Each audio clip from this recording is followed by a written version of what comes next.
Mas e o lance da atenção, que dá a impressão que todo mundo tem TDAH, porque... Transtorno de déficit de atenção e hiperatividade. Porque tem muita coisa te chamando atenção, né? Tudo é colorido, tudo é gostoso, tudo é... Isso é interessante. Pensa assim, ó. Eu vou tentar dar uma resposta mais completa. O seu cérebro, ele... Quando você nasce, o seu cérebro, ele é como se fosse uma massinha de modelar, bem molinha.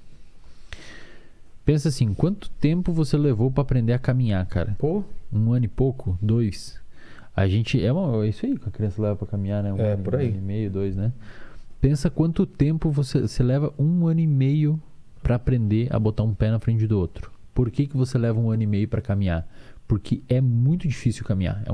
Por mais que não pareça, mas é um comportamento muito complexo. Distribuição de peso... Saber botar o equilíbrio, não botar o pé torto. Depois, com o tempo, seu cérebro automatiza esse processo e você cria um padrão motor que você caminha sem pensar que precisa caminhar. Mas no início é custoso. Eu sei que eu comecei falando um negócio nada a ver, mas eu vou chegar no TDAH, tá? Só preciso contextualizar antes para as pessoas entenderem. Dirigir a mesma coisa. Dirigir a mesma coisa. Mas olha que interessante. O cérebro de uma criança, digamos que a gente vai plotar num gráfico. Vamos imaginar um cérebro, uma linha num gráfico desde o nascimento até a morte de uma pessoa. Vamos botar uma linha num gráfico referente à capacidade que o cérebro tem de se alterar frente a novas experiências. A gente chama isso de neuroplasticidade. Arranja papel pra gente aí, por favor. Dá pra fazer aí? Pô, cara, irmão, isso daí vai ser legal, hein, cara? Isso aí vai ser bacana. Os papéis coloridos tem aí? Isso aqui vai ser bom, hein? Porque a gente vai fazendo esse gráfico. Daí pega ali? Pega uma câmera aqui em cima. Corta aqui, ó. Olha, tem essa Da hora. câmerazinha aqui. Legal. Valeu, Nils. Legal, da hora. Pega um clarinho aí. Legal, velho. Maneiro. Boa. Ó, pensa assim, ó. Pensa assim, ó. Vai pegar? Melhor outra cor. Pega sim. Pega? Imagina assim, ó. Me vê um... Isso, boa. Imagina assim, ó. Isso aqui é em anos. Tá. E aqui é a capacidade do cérebro mudar. Tá. Capacidade do cérebro mudar. A gente chama também de neuroplasticidade. Tá? Quando você nasce, 0 anos, 10 anos, 20 anos, 30, 40 e assim por diante. Quando você nasce, a sua capacidade, a sua neuroplasticidade é extremamente alta, cara. Isto é, quando você nasce, você tem uma capacidade gigantesca de mudança de cérebro. Por que o seu cérebro tem muita capacidade quando você nasce? Porque você precisa aprender muita coisa nova. Você precisa aprender a caminhar, você precisa aprender as texturas dos objetos, você precisa aprender cores. Engolir, mastigar. Engolir o rosto do seu pai, o rosto da sua mãe, sons. O seu cérebro está sendo bombardeado, velho, por vários estímulos. E quando você nasce, o seu cérebro tem mais capacidade de mudança por conta da demanda. Você tem que aprender muita coisa nova. Certo. Tanto é que ele é tão plástico que se você privar um olho de receber estímulos visuais, atrofia uma parte do cérebro envolvida com detectar luz. Ah, é? É porque você precisa estimular. É por isso que para uma criança, objetos, tocar, cores é extremamente importante, cara. Extremamente importante. Com o passar do tempo, isso começa a cair. Tá. Então, a habilidade do seu cérebro de mudança começa a decair com o passar do tempo. Me vê o outro ali. Que pode ser um... será que... Acho que é azul, não, rosinha aí, ó. Isso. Tá. Em contrapartida, quanto menor é quanto mais a capacidade do seu cérebro de mudança diminui, mais esforço você começa a ter para mudar o seu cérebro. Tá. Então isso aqui é o esforço. Esforço para Aprender algo Novo. Ok? Tá. Então pensa assim, ó. Quando você é pequenininho, quando você é criança, sei lá pelos 2, 3, 4, 5 anos de idade, você tem uma capacidade gigantesca de aprender algo e você tem pouco esforço atribuído em cima daquilo. Certo. Vamos dar um exemplo. Uma língua. Cara, se uma criança quiser aprender uma língua nova, ou se um pai quer que o filho fale espanhol, inglês, alemão, sei lá, quanto antes começar, melhor. Tá. Por quê? Porque o cérebro é mais plástico, então o cérebro consegue mudar mais fácil, com menos esforço. Se você for aprender uma nova língua aqui, com 35, você vai ter que se esforçar pra caramba, porque a sua capacidade de mudar é pequena. Entendi. Você consegue, mas um moleque de 5 anos vai aprender inglês muito mais rápido do que alguém com 35. É incrível, cara. Eu fui para os Estados Unidos, criança de 4 anos falando muito melhor do que eu inglês. É isso, cara. Incrível. É isso. Ah, porra, vai. Agora eu entendi, achei que era... Esse aí é o punch com delay, né? Eu achei que fosse... Eu achei que tinha sido alguém que você tinha levado. Não. É que assim, eu conheço um professor, que é amigo meu, que ele foi fazer um pós-doc na Inglaterra com o filho, foi meio que arquitetado na época que o filho dele tinha 4, 5 anos, pra ficar 2 anos lá fazendo um pós-doutorado. O moleque aprendeu, cara. Claro. Aprendeu sem sotaque. Porque foi exposto àquela... Putz, que o cérebro nem sabia português direito, então você inunda ali, ele cresce... Tipo assim, se eu perguntar pra você, como é que você aprendeu português? Você não sabe. Exato. Tá, sei lá, velho, um dia eu falava português. É isso com crianças que você expõe a nova língua. Não, ela aprende sem saber. Ele aparece com uma quantidade de palavras novas e jeito de falar que não foi a gente que ensinou. Exato. E olha que legal, cara. Imagina você perguntar alguma coisa pra ele e falar assim, na verdade eu quero. De onde ele falou, na verdade eu quero? Ele escutou isso. Alguma coisa, né? Exato. Olha, eu vou querer. Tipo, não é uma coisa que ele nunca falou e de repente ele fala, olha, eu vou querer. É, legal, cara. Criança é muito maneiro. E olha que legal, existe um ponto de cruzada aqui, cara. Entre as duas coisas. Eu desenhei esse gráfico aqui, ficou meio errado, era para ser mais ou menos aqui, ó. Tá. Porque esse ponto de cruzada, ele é mais ou menos pelos 25 anos. Tá certo.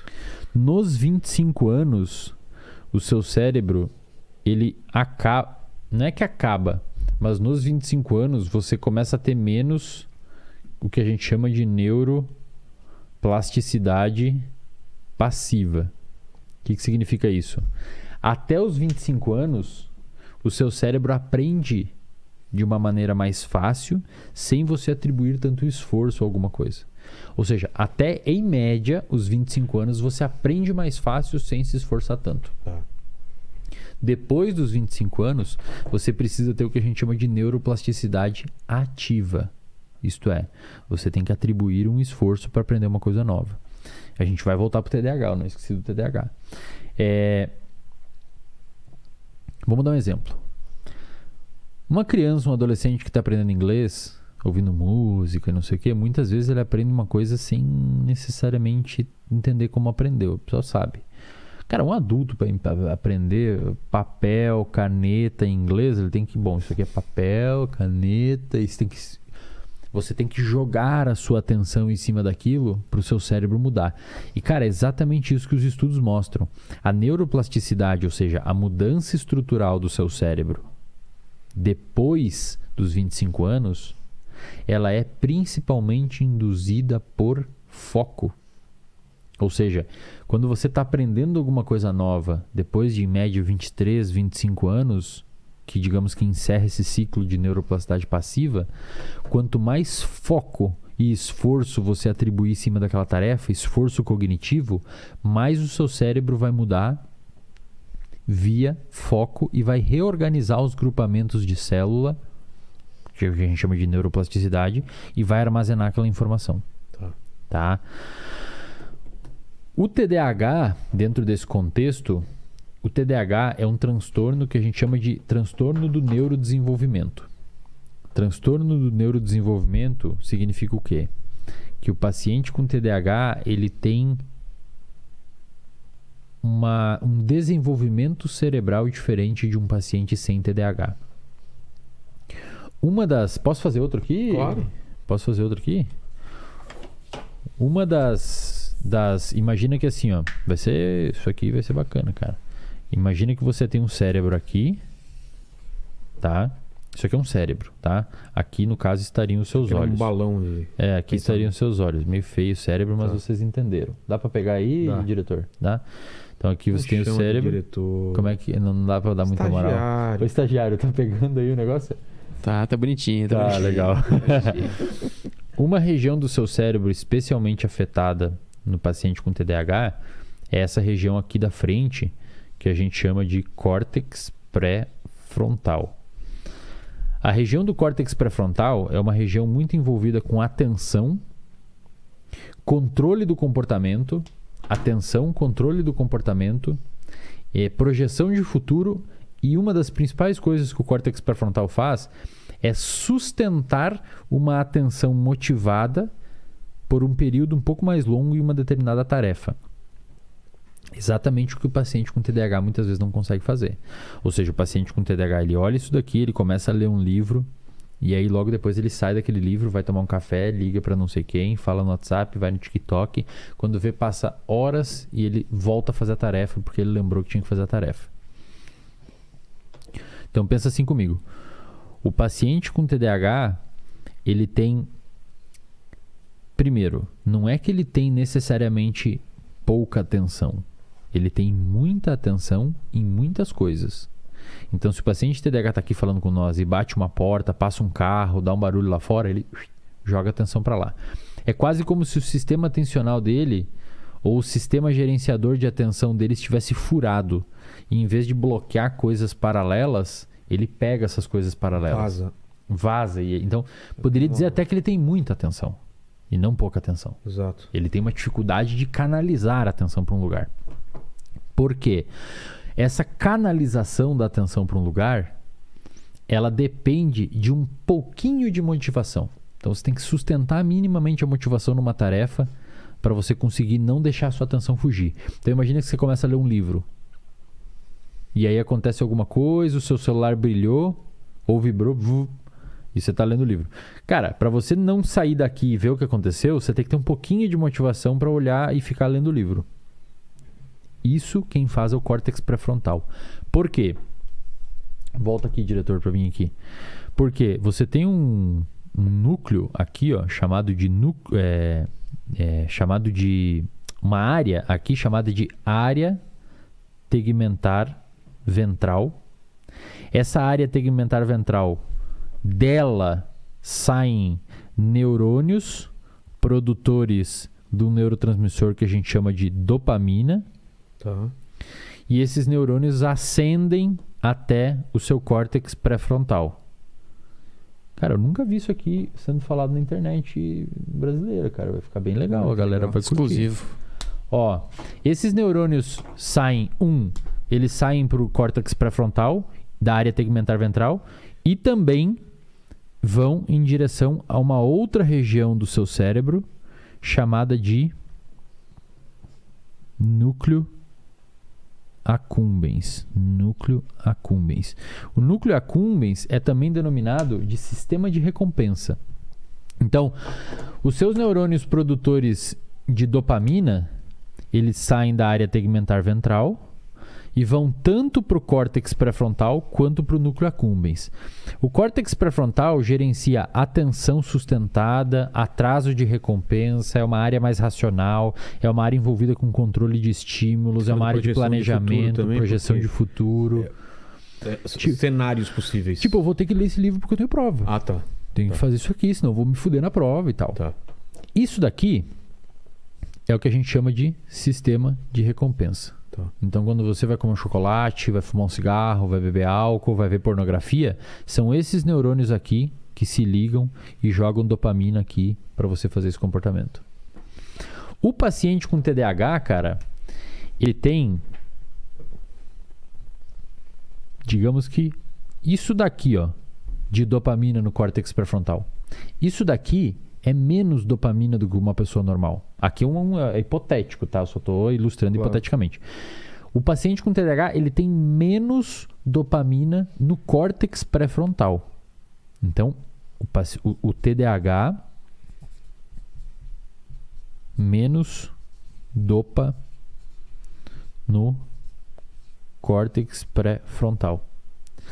O que isso daqui resulta, cara? Isso daqui resulta em uma incapacidade de sustentar a atenção, porque existe uma pequena desmotivação em continuar fazendo aquilo ali. E olha que interessante, eu não estou dizendo que o paciente com TDAH ele é desmotivado ou ele acha que aquilo ali não é importante. Não. Eu estou dizendo que fisiologicamente, neuroquimicamente, ele tem um pouquinho menos, como se tivesse um pouquinho menos de óleo que está lubrificando as engrenagens do cérebro que canalizam a atenção para um lugar. Ao mesmo tempo, o córtex pré-frontal é uma região envolvida com controle de comportamento. Então, por exemplo, para nós dois estarmos sentados aqui hoje e ficar sentado aqui e não levantar e ir lá pegar um negócio ou não levantar e mexer o celular, é o córtex pré-frontal que está fazendo. É como se a gente tivesse a capacidade de colocar a cortina aqui e deixar o foco aqui. Também, E isso. o TDAH, ele... Não tem a cortina. Ou ele fecha a cortina, mas é cheio de buracos. Exato. Ele vê através dos Isso. buracos E da se cortina. passar alguma coisa, ele fica Ele olhando, fica cara. olhando, Isso. sim. E aí, se você tem que ler um negócio, você não consegue. Então, esse é um dos pontos. Pelo fato de ter uma redução de dopamina no córtex pré-frontal, o paciente com TDAH não consegue sustentar a atenção em algum lugar, porque a dopamina ela não é envolvida com prazer, ela gera motivação. Entendi. Então, se você tem um pouquinho de dopamina residual aqui, você consegue ficar olhando esse livro e lendo e ignora todo o resto. Se você não tem, tudo começa a se transformar em importante. Porém, existe um componente no TDAH que é esse aqui, ó. O H. É o hiperativo. Não é todo o TDAH que é hiperativo, mas não é todo o paciente com déficit de atenção que tem o componente de hiperatividade. Tem uns que tem só TDA, só a desatenção, e tem uns que tem o H, são hiperativos também. Por que o sujeito é hiperativo? Pela mesma razão. Pelo fato de ter pouca dopamina na região que controla o comportamento e inibe o comportamento, o paciente não consegue ficar muito quieto. Entendi. É mais ou menos como se o córtex pré-frontal fosse o freio do cérebro e o paciente com TDAH tem o freio não funcionando muito bem. Ou seja, ele não consegue ficar sentado. Então ele senta aqui, ele tem que levantar daqui 10 minutos e ir para um lugar. Ou ele senta estudar e ele levanta e faz outra coisa. Como o Paquito agora que tem TDAH e ficou 200 horas no papel enquanto a gente tá conversando e esqueceu de trocar a câmera. Isso. Não é? É verdade. É isso aí. Peço Isso daí perdão. Tá. aí. Ó, A gente deu um toque. É o TDAH Corta aqui. Você viu que eu virei pra cá na hora que você cortou pra mim, eu já ia falar, corta a câmera pra ele, cara. Ó, eu vou... Fica atento aí, cara, que eu vou precisar agora de você. Vamos testar aí, vamos ver se eles Vamos ver se merecem ele aumento. se ele tá ligado. Eu posso fazer isso aqui, cara? Posso usar aqui? Mas é pra isso, cara. Legal, é pra isso. show. Quando você pega um paciente com um medicamento, bota aqui no papel. Quando você pega um paciente com TDAH Tá. que toma um medicamento para TDAH, como por exemplo Venvance, Ritalina, medicamentos que são prescritos para pacientes com TDAH, você pega isso daqui, ó, e você faz isso, ó. Você aumenta a dopamina? Você aumenta a dopamina. Aí você vai falar, pô, Wesley, mas cocaína também aumenta a dopamina, cara. Pois é, mas cocaína aumenta aqui. Ah, tá. Não TDAH. é o interessante. Ele aumenta Você precisa aqui. aqui no córtex Isso. pré-frontal. E aí você tem uma estrutura medicamentosa e uma farmacocinética do medicamento que faz ele liberar aqui. E faz ele liberar especialmente aqui e por um tempo específico aqui. Então, o Venvance, por exemplo, o efeito às vezes dura 10 horas. Então, é um medicamento que ele fica agindo e sendo liberado durante o dia para manter quase como se fosse uma mangueira de jardim vazando dopamina ali o dia inteiro. A Ritalina às vezes é um pouco mais e depende do perfil do paciente, tá? Mas pensa assim, ó, volta aqui para mim, Paquito, aqui no papel. Adorei, O cara. que é? Eu tenho que ajudar aqui, cara. Vai que ele tá olhando lá no negócio. Se o cara demora 2 anos pra Ó, mudar. Você tem 2 tipos de disparos dos neurônios dopaminérgicos no seu cérebro. Você tem um disparo que a gente chama de tônico. Então esse aqui é o tônico. Ou seja, os seus neurônios produtores de dopamina ficam liberando dopamina o dia inteiro no seu cérebro. E você tem os disparos fásicos, que são assim. Então, os neurônios produtores de dopamina liberam vários picos de dopamina e picos de dopamina. Pacientes com TDAH, eles têm uma redução, digamos que o tônico numa pessoa seja esse normal, o paciente com TDAH ele é um pouquinho mais para baixo. Tá. Essa redução do disparo tônico faz com que o córtex pré-frontal do paciente com TDAH tenha uma diminuição dessa dopamina e que impossibilita com que ele tenha essa motivação, essa mínima motivação para executar as tarefas. Quando você coloca um medicamento ali, reestabelece o número de dopamina que precisa no córtex pré-frontal e acontece duas coisas com o paciente. Primeiro, ele começa a conseguir focar. E, cara, se você tem TDAH e você toma medicamento, eu sei que é difícil tomar medicamento, mas, cara, paciente com TDAH é necessário, pelo menos no início, o medicamento. Vilela, você não tem noção, cara. Os caras falam assim, Eslen, eu não sei, cara. Mudou a vida. Parece que, tipo, tiraram o óculos dele e ele tá vendo. Sabe quando você tá com um óculos muito escuro e você tira e fica tudo brilhoso? É mais ou menos assim, cara. Ele vê assim, cara, eu consigo prestar atenção, velho. É bizarro, assim, bizarra a mudança, cara. E a segunda coisa que acontece é que o paciente fica menos hiperativo. A hiperatividade reduz dele. Por quê? Porque como você reestabeleceu o número de moléculas e o córtex pré-frontal ele é responsável por inibir o seu comportamento, o paciente consegue frear. Então, em vez dele precisar levantar toda hora aqui, ir para lá e para cá e voltar, ele consegue ficar sentadinho. Entendi. Sem ficar numa bateção toda hora ou ficar levantando e tal. Olha que louco, cara. O córtex, os medicamentos para TDAH, eles são estimulantes. Venvance, cara, é um derivado de uma anfetamina. Pô. Da droga, da metanfetamina. Só que quando um paciente com TDAH toma, ele fica calmo. Olha que louco, ele toma um estimulante e ele acalma. Mais e mais fica igual a menos. Não, porque... Não necessariamente. Por quê? Porque a região do cérebro dele que está pouco funcional é a região que freia o comportamento dele, que gera calma, que é o córtex pré-frontal. Você deixa ele mais funcional, então... É como se você botasse óleo no freio do carro. Tá. O freio do carro está funcionando melhor agora. Então o cara toma um psicoestimulante, ele acalma. Corta aqui para mim, diretor, no papel. O que acontece quando o cara que está aí na faculdade ou no mercado financeiro e que quer tomar Ritalina e Venvance para dar uma performance? O cérebro dele já é assim. E aí ele faz assim, ó. E qual é o resultado prático disso? Ele coloca assim, ó. Aí ele enche de dopamina o córtex pré-frontal dele. E o resultado prático disso é que o cara vira um pincher.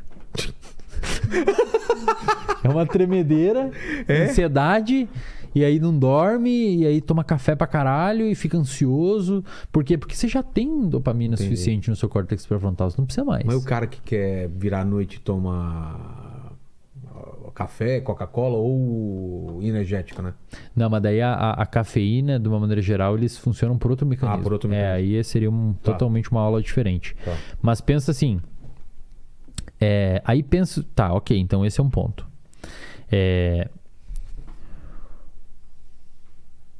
Imagina agora... Bom, primeiro, o paciente com TDAH, ele é então um paciente é um transtorno do neurodesenvolvimento. O paciente, ele nasce com aquilo, tá? Com essa deficiência em dopamina tônica. Isso gera uma série de problemas, etc, etc. Mas aí muitas pessoas me mandam assim, cara, tá aumentando o número de diagnóstico de TDAH, como é que tá e tal, não sei o que.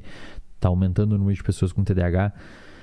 Eu não sei se está aumentando o número de pessoas, mas está mais evidenciado por conta da nossa sociedade atual ser multitarefas. Então você, por exemplo, talvez, sei lá, o pai de alguém tinha TDAH, mas pelo fato do cara ter um mercadinho e a vida dele ser relativamente pacata, não no sentido pejorativo, mas não ter tantas funções, cara, às vezes pode ser que não era um problema para ele a desatenção. Agora o cara que trabalha com software, num business, tem que agendar não sei o que, tem que fazer um monte de coisa, aí tem um filho na escola, tem não sei o que, tem que passar no mercado, tem que não sei o que, tem as redes sociais, tem não sei o que. Pode ser que o contexto agora esteja evidenciando mais as pessoas que têm TDAH. O TDAH, ele é um transtorno que tem uma prevalência de 3 a 5% na população. Então, a cada 100 pessoas, de 3 a 5 vão ter. Os sintomas envolvem desde desatenção. Um dos sintomas mais comuns do TDAH é procrastinação. Eles procrastinam demais pelo fato de ter essa redução dessa dopamina no cérebro. Eles têm uma dificuldade em iniciar alguma coisa. Às vezes, eles são muito bons em algumas coisas e não conseguem fazer as outras. Porque assim, volta aqui para o desenho. Quando o paciente tem pouca dopamina nessa região, muitas vezes essa redução de dopamina faz o paciente com TDAH querer buscar outras fontes de dopamina. E uma das fontes que muitas vezes esses pacientes encontram são substâncias. Então, o índice de pessoas que fumam, que tem TDAH, é enorme, cara. TDAH, uso de álcool, uso de droga, problema com comida. Chocolate também. Chocolate, são mais impulsivos, né? São pessoas mais impulsivas. Algumas pessoas conseguem encontrar isso em comportamento. E aí a pessoa desenvolve o que a gente chama de hiperfoco. A pessoa fica extremamente focada num comportamento porque aquele comportamento dá para ela a dopamina faltante. Um TDAH muito conhecido é o Michael Phelps. Ah, é? Ele falou que a água acalmava ele. Então é quase como se a água fosse a substância dele. E ele meio que viciou em fazer aquilo. Ele foi calmíssimo. E aí aconteceu isso. Virou um nadador olímpico, talvez o maior de todos os tempos. Mas assim, se você tem esses sintomas, procura um diagnóstico. Não tente se diagnosticar aqui pelo podcast, tá? Mas procura um profissional para fazer um diagnóstico, porque é importante e muitas vezes, cara, você procurando ajuda, você pode desvendar um problemão na sua vida que vai resolver demais. Total. Termina esse assunto ou não? Não, só para fechar. Porque eu tenho uma outra coisa que Tá. liga a esse, eu vou te perguntar depois. Então. Tá, só para fechar assim, Tá. esse raciocínio. Então assim, não sei se necessariamente aumentou o TDAH, mas acho que tem mais informações. Tem mais gente procurando, Cara, eu tenho uns cortes meus no YouTube falando disso, que tem 3 milhões de views. Então, Isso é gente pra cacete. Claro que no país como o Brasil, com 220 milhões de habitantes, pode não ser muito, mas é muita gente. Se 1%, 10% procurou ajuda, já inundou as clínicas de São Paulo inteira. Então, é uma parada que tá cada vez mais pessoas procurando ajuda e parece talvez que tenha mais. Não sei se necessariamente tá sendo tem mais. mais diagnosticado, pelo menos. Né? Exato.